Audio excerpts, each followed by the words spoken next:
A few years ago, there was a really interesting experiment done with marshmallows. Now, this one's a really nice marshmallow. It's got a heart and it's also covered with chocolate, which even makes it more delicious. However, this experiment involved children. A marshmallow was put in front of the child and they were asked this question. You have a choice.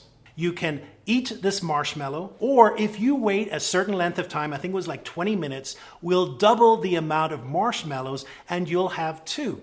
And what they looked at was the children who chose to eat the marshmallow right away and those who delayed eating the marshmallow. What's interesting in that longitudinal study is that those who delayed had better successful life outcomes.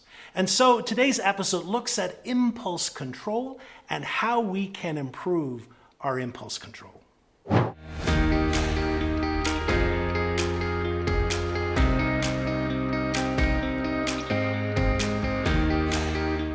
Today I want to explore three key focus areas that will truly help us explore the impulses that are part of our life and then also explore how much control we have over those impulses, because in many ways success at work and home boils down to our ability to control some of those impulses. Stay tuned.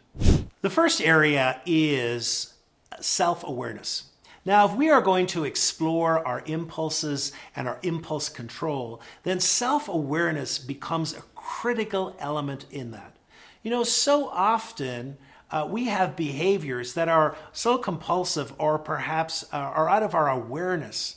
And so bringing all our actions into awareness becomes critically important, especially when it comes to dealing perhaps with some of the impulses that we have. And so there are many ways that we can become more self-aware. We can take some time, especially perhaps, to notice what's going on in our body. You know, very often we get critical signs in our body, our physical bodies, before we become more mentally aware of what is happening. And so when it comes to different impulses that we have, perhaps a wonderful way is to begin to notice perhaps how they might show up in our bodies so that we can begin to notice them and then take action. So self-awareness is the first element when it comes to dealing with our impulse control.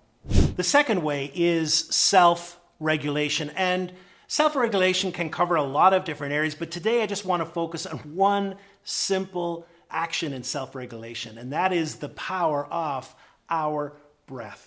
You see, when it comes to impulse control, one of the things that we are trying to do is we're trying to interrupt a pattern that has developed. And so the pattern is stimulus, action. And so what we want to try and do is interrupt that stimulus and action by creating a break so that the action we take is much more deliberate. And one of the ways that we do that is through the simple breath, which really is quite wonderfully powerful. And so if we're self-aware to know that perhaps something's happening and that perhaps we feel compelled to do something, by just stopping and taking a simple breath, it can be enough to interrupt that pattern and then to be more deliberate in the choice that we are making. Look at a common example, food. Perhaps all of a sudden we feel this impulse to eat something. And if we can just stop in the midst of that impulse to feel it and just to breathe, then we can insert there a question. Am I really hungry? What's happening? Maybe I'm just anxious. Maybe I'm bored. And maybe I could do something else which would truly get to the heart of what I really want to do. You know, the breath is such a beautiful part of being a human being. And to really get in touch with the power of our breath can fundamentally change how we react in situations, how we deal with stress, and how we can become more deliberate in the choices that we make.